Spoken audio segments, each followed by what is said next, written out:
Ce soir, nous recevons le pasteur et professeur Parfait Bénédicte. Vous êtes pasteur de l'Église presbytérienne camerounaise EPC Oui, et docteur en philosophie. oui, Vous êtes aussi enseignant-chercheur à la faculté des lettres et sciences humaines de l'université de Tchang au Cameroun. c'est exact. Vous êtes arrivé en France en octobre 2024 comme chercheur postdoctorant en théologie pratique à l'IPT, faculté de Montpellier. Oui. Vos recherches portent sur le phénomène d'emprise psychologique dans la pratique du ministère de délivrance au sein des églises protestantes, entre parenthèses, en Afrique et du Cameroun en particulier. Vous avez accepté de nous présenter une partie de votre travail sous le thème de la pratique du ministère de délivrance dans les églises d'Afrique, réalité, danger et perspective.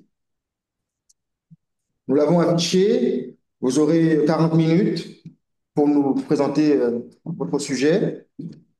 Votre exposé sera suivi d'un temps de débat, questions-réponses avec l'assistance de vive voix ou par le chat que je relayerai. Donc, je vous informe que vous avez la possibilité d'écrire vos questions à l'issue de la conférence dans le chat et vos questions seront relayées. Mais vous êtes encouragés surtout à prendre la parole pour poser vos questions au professeur Medumba. Cette fois, je change un petit peu la chose.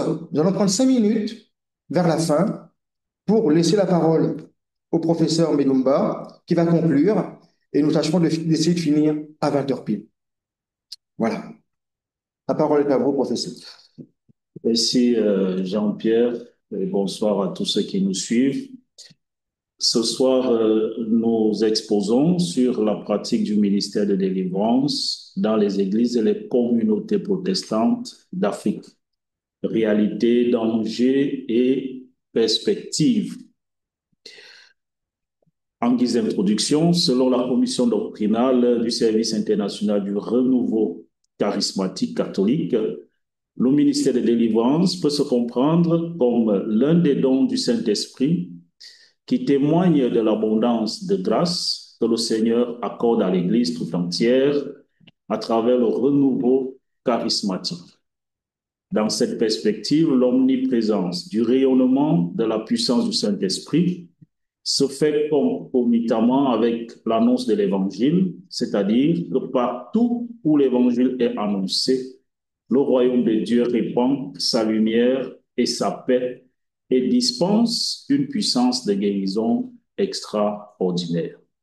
Le problème, dans la dynamique d'appropriation autonome de l'Évangile, les églises locales d'Afrique et particulièrement celles d'obédience protestante ont intégré la pratique du ministère de délivrance comme mission à elle confiée par Dieu à travers le Seigneur Jésus-Christ, selon qu'il est relayé dans la prophétie de Joël ou encore dans l'évangile de Marc et même dans les actes des apôtres.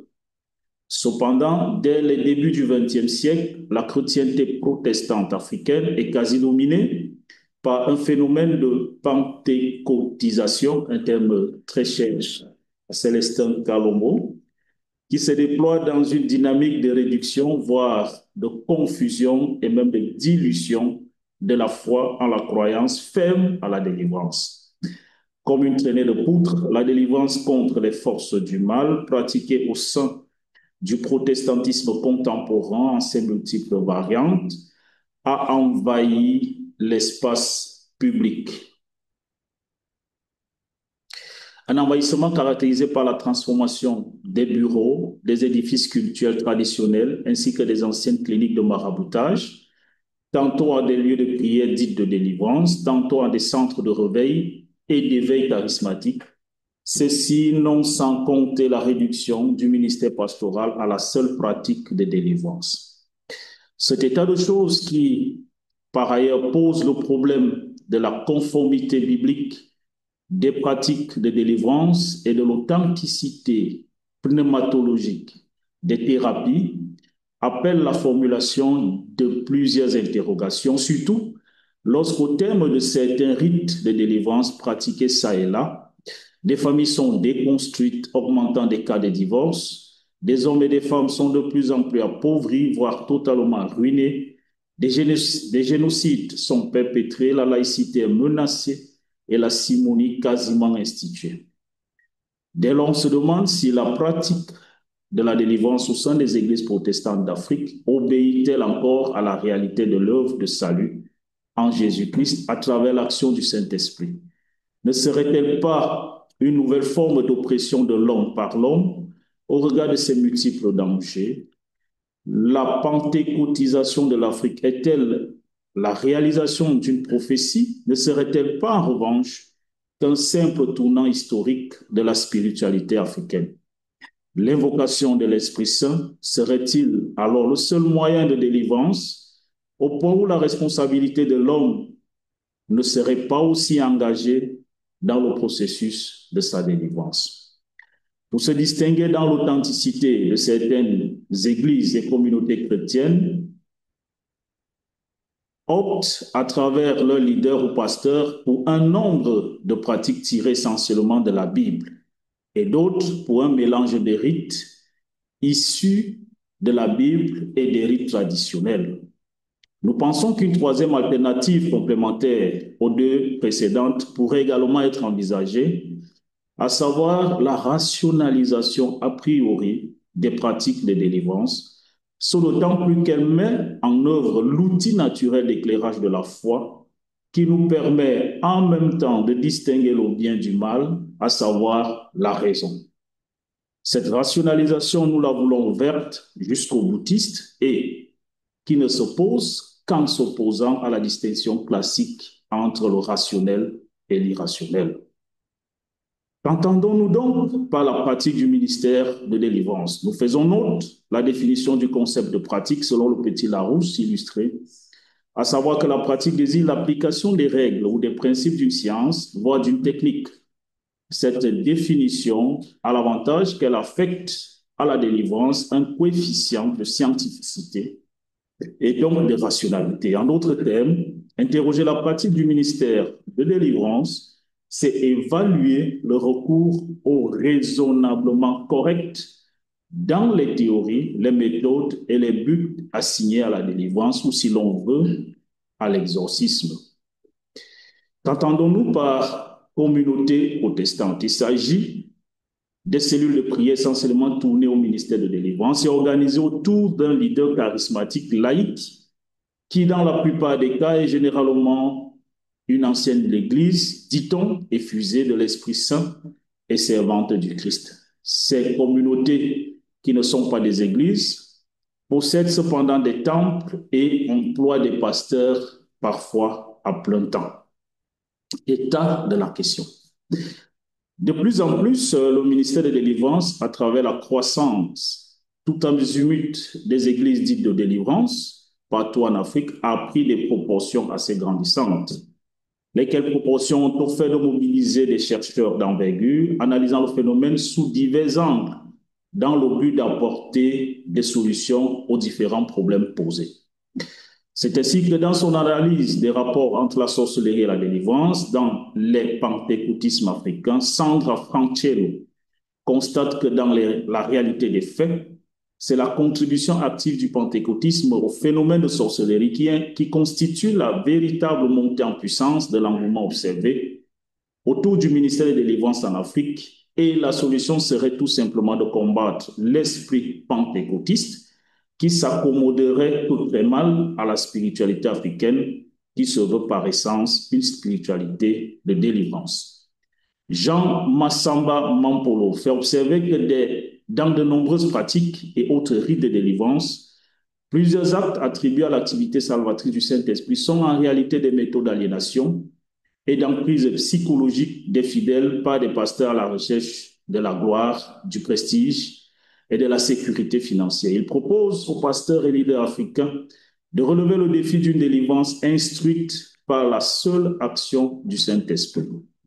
Une relecture du ministère de la délivrance à partir de l'évangile de Marc aux fins d'analyse et de compréhension intelligible des pratiques exorcistes en rapport avec des cas de possession démoniaque permet à Jimmy Paul Zaka de proposer le recours à la rigueur exégétique dans le décryptage, voire la compréhension et l'appropriation pastorale des récits d'exorcisme de Jésus-Christ.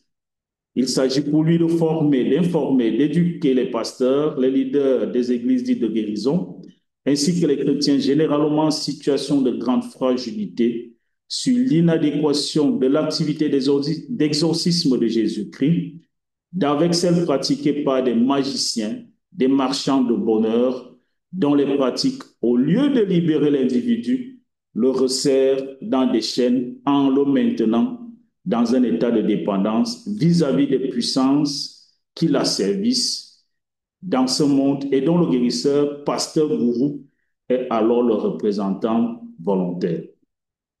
Allant dans la même veine, Raphaël Picton suggère également le nécessaire investissement dans l'exercice du ministère pastoral contemporain, de la quête du sens et de la signification même de la ritualisation de la guérison et du désenvoûtement, ceci à l'aune de la prise en compte du corps dans les spiritualités contemporaines comme lieu où se joue le salut ou la perdition. Pour Moïse Samuel Lindek, l'une des solutions serait de s'assurer du parfait état de délivrer a priori des candidats au saint ministère. Cela suppose que pendant le déroulé de leur formation théologique ou pastorale, les potentiels délivreurs devront être rigoureusement soumis eux-mêmes aux principes exorcistes de vérification et de sanctification de leur corps et de leur esprit, à l'effet d'exercer le dit ministère sans emprise psychologique personnelle et déterminée. Pierre Meinhard Edgar souligne que la ruée vers la délivrance est sous-tendue par un climat de peur et de terreur entretenu par le discours de diabolisation de nombre de phénomènes qualifiés à tort d'irrationnels et comme des formes d'émanation du diable. Le problème de fond pour lui est donc l'ignorance qui caractériserait à la fois le délivré et le délivré, le sorcier, le guérisseur, le pasteur et le fidèle, de la nature humaine et des avancées de la science contemporaine dans l'effort de démystification rationnelle du mal-être et de la souffrance. Il conseille à cet effet le renforcement de la foi catholique des croyants associés à l'appropriation des avancées scientifiques dans la connaissance de l'homme et du monde. Enfin, pour Vincent Hansels et autres, la recrudescence des pratiques de délivrance n'a de réel but que d'emprise psychologique et comme telle, elle doit être considérée comme un véritable malaise ecclésiologique, en ce sens qu'elle constitue la part de l'inclusion sectaire au sein même de l'Église et dont la prise de conscience requiert la mobilisation en synergie de diverses ressources et compétences théologiques, philosophiques, psychologiques, juridiques, canoniques et expérientielles.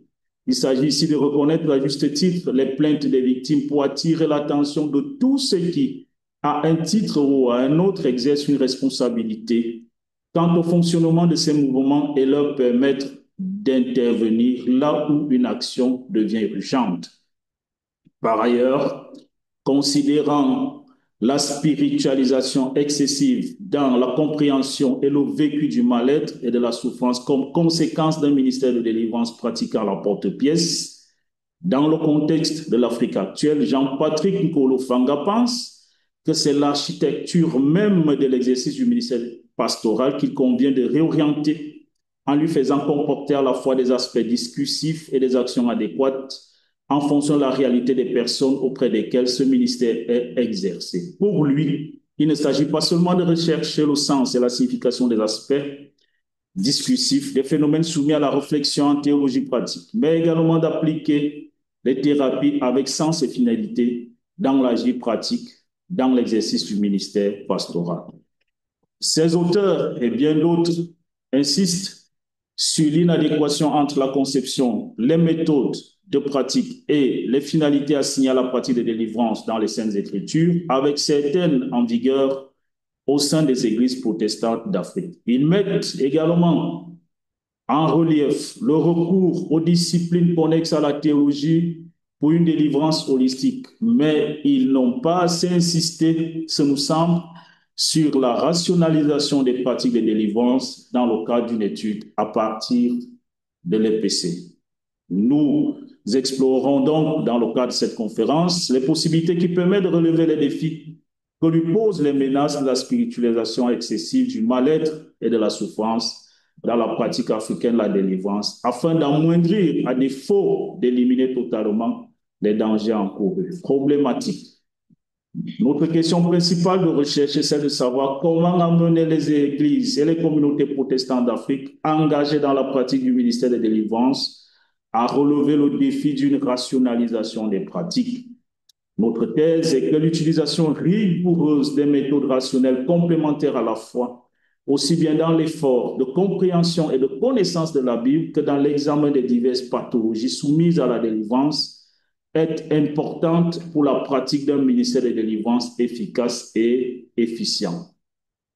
Notre méthode sera donc corrélative et nous voulons préciser avec Jean-Patrick Olofanga qu'en théologie pratique, elle peut se résumer dans les actions de voir, c'est-à-dire observer, décrire les réalités, les faits, juger, c'est-à-dire évaluer à la lumière des références, et agir, c'est-à-dire proposer des nouvelles pratiques. Il s'agit donc d'une démarche scientifique qui vise à faire une lecture descriptive, narrative et interrogative du réel. Étant entendu que les problèmes soulevés par cette lecture de la réalité seront mis en dialogue avec les sciences humaines et la Bible dans le but de reformuler les pratiques de l'Église. Et dans ce sens, nous commencerons par une étude contextuelle de la pratique des délivrances observée auprès des fidèles et des pasteurs de l'EPC sur la base des informations recueillies au terme d'une enquête à partir d'un questionnement administré entre octobre 2024 et juillet 2025. Ensuite, nous mettrons en dialogue les résultats de cette étude avec quelques études menées par des théologiens haute pensée africains sur les réalités du ministère des délivrances en Afrique. L'objectif étant de faire ressortir les dangers qui menacent l'intégrité, l'intelligibilité de l'exercice du dit ministère. Enfin, nous procéderons à la régulation par la Bible du ministère des délivrances à l'effet de promouvoir à partir d'une utilisation rigoureuse des méthodes rationnelles dans la compréhension, la connaissance et la délivrance du mal-être et de la souffrance en Afrique. Grand 1, la réalité de la pratique du ministère de délivrance au sein des églises protestantes d'Afrique. Grand 1, petit 1, étude des cas, le cas de l'église presbytérienne camerounaise. Né des cendres de la mission presbytérienne américaine au Cameroun, l'EPC se positionne comme l'une des églises importantes au protestantisme dans la sous-région d'Afrique centrale. Cette église compte à ce jour un total d'adhésions estimé à plus de 4 millions de fidèles, pour plus d'1 millier de pasteurs répartis dans 8 synodes, 40 consistoires et plus d'1 millier de paroisses. Notre questionnaire a été administré auprès d'un échantillon d'un peu plus de 500 fidèles et 400 pasteurs. Les questions ont généralement porté sur les requêtes des fidèles, les méthodes de délivrance utilisées par des pasteurs, les effets de la délivrance sur les fidèles et leur impact au niveau de l'EPC en général. À l'analyse, il en ressort que la pratique du ministère de délivrance à l'EPC est une réalité indéniable. Plusieurs paroisses tiennent leur raison d'être à travers l'activité intense de délivrance exercée par leurs pasteurs. C'est le cas des paroisses telles que Adna où on compte environ 3000 fidèles, Kondengi Lilienbrook qui a un peu plus de 1500, la paroisse Toumazamba avec un peu plus de 3000 aussi, respectivement des synodes centre, sud et des consistoires à Konolinga, Yaoundé, Ville à la Grâce. Des paroisses auxquelles il faut ajouter des communautés dites cellules de prière, au nombre desquelles figure en bonne place la cellule de prière d'Odia, lieu-dit Auberge Bleue, qui, tenue des mains de maître par une ancienne de l'église considérée comme effusée, mobilise un peu plus de 500 personnes chaque semaine pour des prières de délivrance. Au sujet des requêtes des fidèles, elles portent pour la plupart sur des demandes de guérison contre des maladies dites incurables et considérées comme l'œuvre d'un sorcier, du chômage, du célibat, des mauvais résultats aux examens officiels pour des élèves étudiants, la stérilité des addictions, de l'infidélité conjugale, la prostitution, de l'injustice dans les lieux de service, de la malchance, de la poisse, des traumatismes, des blocages pour l'obtention des visas de voyage, etc. Face à ces multiples sollicitations d'actes de délivrance, plusieurs fidèles affirment avoir été soumis à diverses pratiques de délivrance de la part de leurs bergers praticiens, à savoir l'administration d'un questionnaire diagnostique avec des questions qui portent relativement sur les origines ethniques et tribales, l'existence au sein de la famille de la victime, des sorciers ou des guérisseurs, le dépistage d'une maladie héréditaire, etc. Également la prière avec imposition des mains, qui va avec la prescription des jeûnes privatifs, des rites de guérison traditionnels, à eux déclarés compatibles avec la volonté de Dieu. Il faut souligner que le processus de délivrance commence par des prédications et des enseignements sur les miracles de Jésus et la puissance salvatrice de l'Esprit Saint. Des témoignages sont également mis en contribution pour convaincre les quelques sceptiques qui s'y trouveraient dans ces églises par curiosité. Dans ces paroisses, et particulièrement dans la cellule de prière d'Odia, des quêtes sont organisées à l'intention des plus démunis, à l'effet de leur permettre de disposer d'un capital leur permettant de sortir de la pauvreté. Ainsi, la collecte et la redistribution des biens est également considérées ici comme une pratique de délivrance. Au sujet de l'impact des pratiques de délivrance sur les fidèles, il ressort un constat mitigé. Pour certains, plusieurs sollicitations, surtout ponctuelles, trouvent des réponses au terme des séances de délivrance. Pour d'autres, le mélange des pratiques bibliques aux rites thérapeutiques traditionnels pose des problèmes et, par conséquent, rend difficile le processus de guérison. D'une manière générale, cette enquête nous a permis de constater que l'EPC considère le ministère de guérison comme faisant partie intégrante de la mission que Jésus-Christ a confiée à son Église, plus précisément à ses envoyés. Par conséquent, la question est prise au sérieux.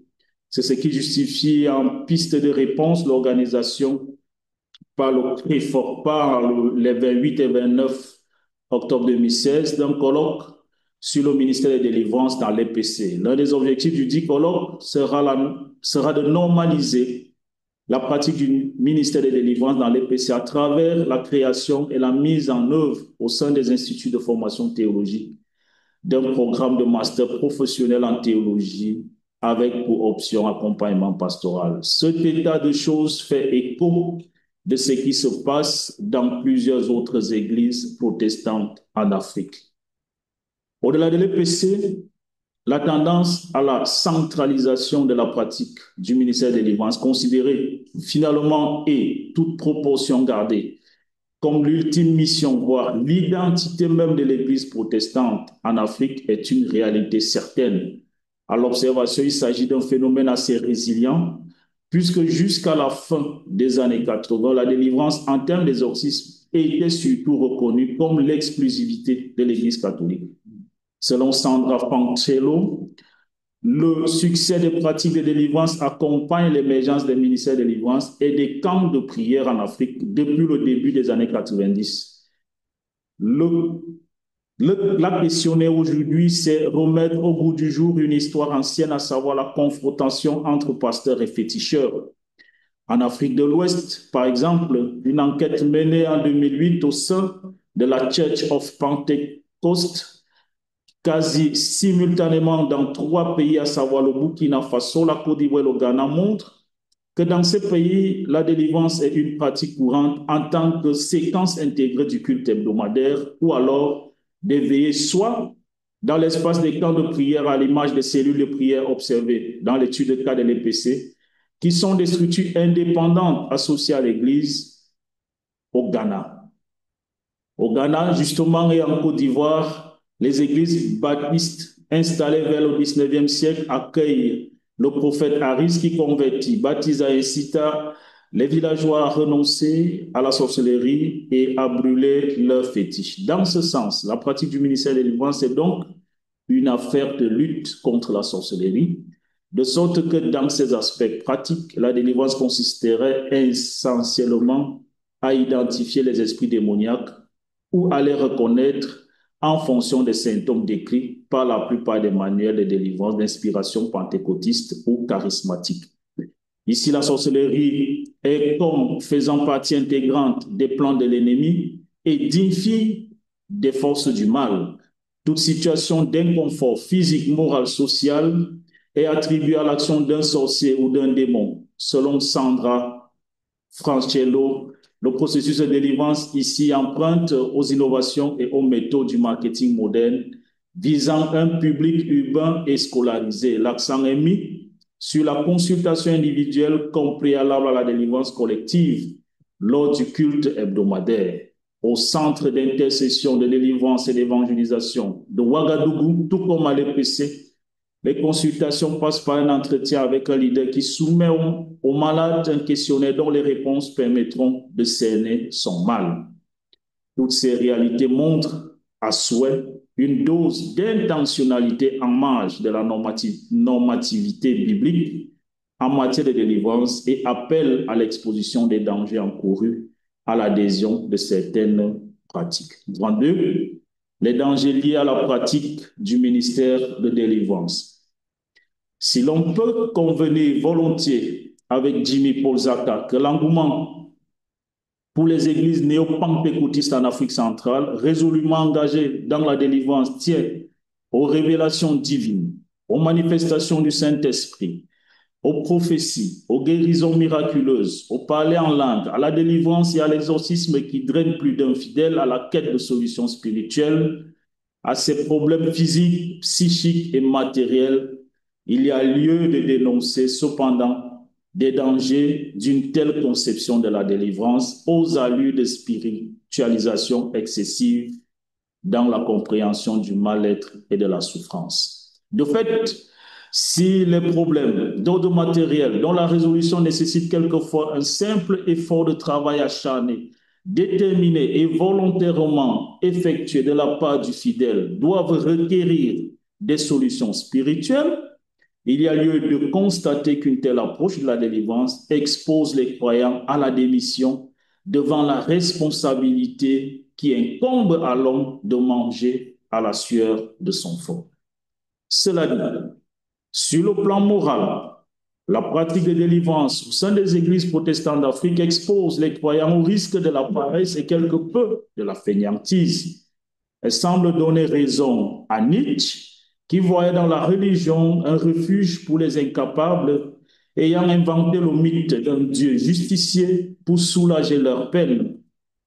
Elle semble alimenter la conscience d'un climat de terreur ou même la perte d'un objet par simple négligence ou par inadvertance peut devenir une étourderie attribuée aux démons ou aux sorciers qui parasitent l'esprit de la personne. Le discours de diabolisation de la réalité du réel qui en découle semble davantage contribuer à évacuer la notion de responsabilité personnelle au profit des démons et les mauvais esprits que le pasteur dénonce publiquement et incite à se manifester dans le temple, faisant ainsi l'économie de la confession. Sur le plan psychique, l'on assiste au phénomène d'emprise psychologique qui est généralement défini comme le fait d'exercer ou d'être soumis sous influence nocive d'une personne ou d'un système. C'est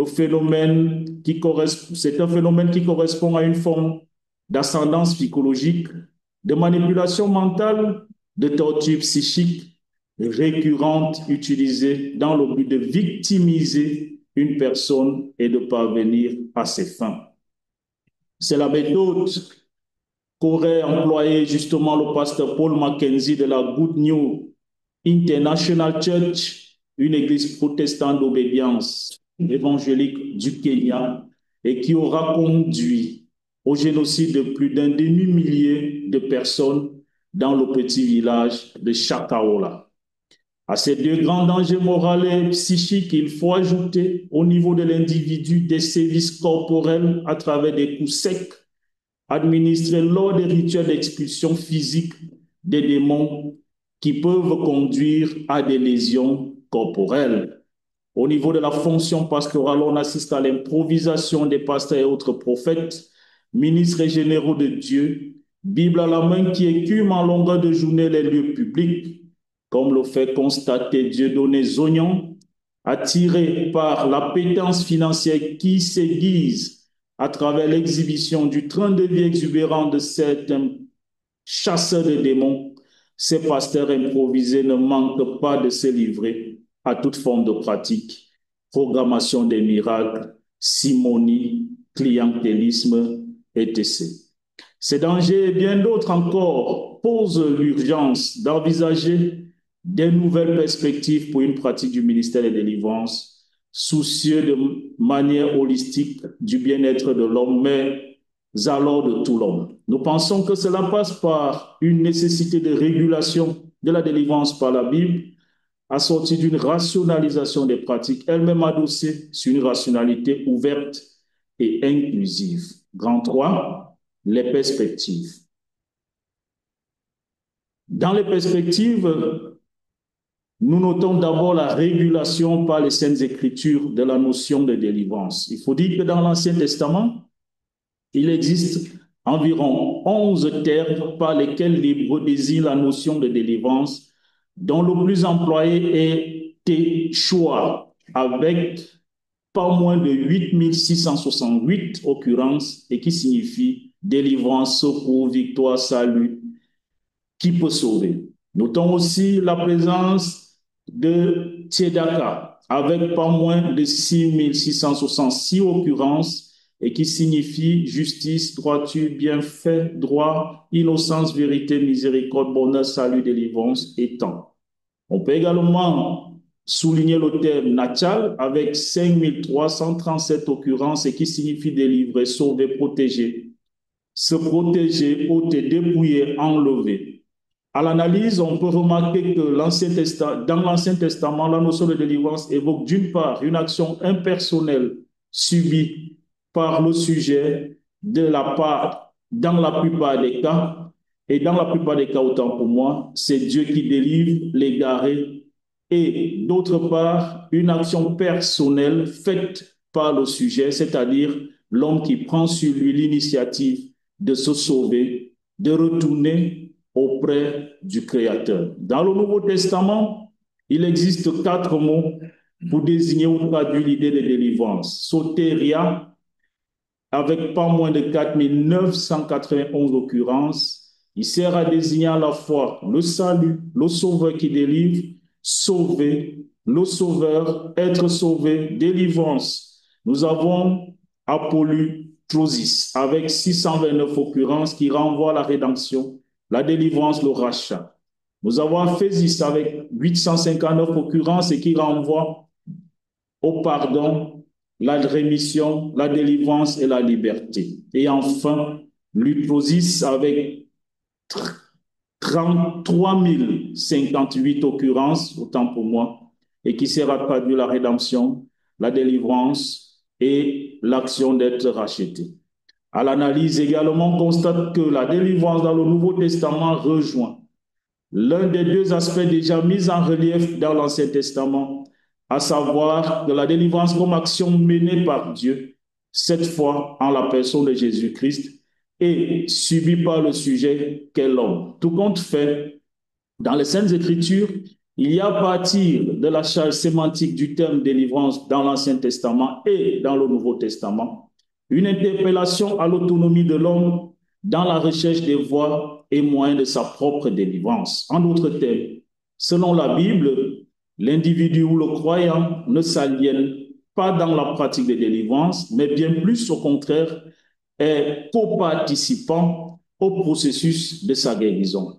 On le voit assez nettement avec Jésus demandant à l'aveugle de Siloué dans Luc 18, 41, « Que veux-tu que je te fasse ?» Une manière de dire avec Marc Pénaud que c'est avec le Créateur que nous travaillons sur la construction de notre être et donc de notre délivrance. L'interpellation, la prise de conscience d'un vouloir personnel dans le processus de délivrance selon la Bible est de ce fait caractéristique d'une nécessité d'intégrer le rationnel dans le spirituel. D'où notre prescription d'une rationalisation des pratiques dans le ministère de délivrance.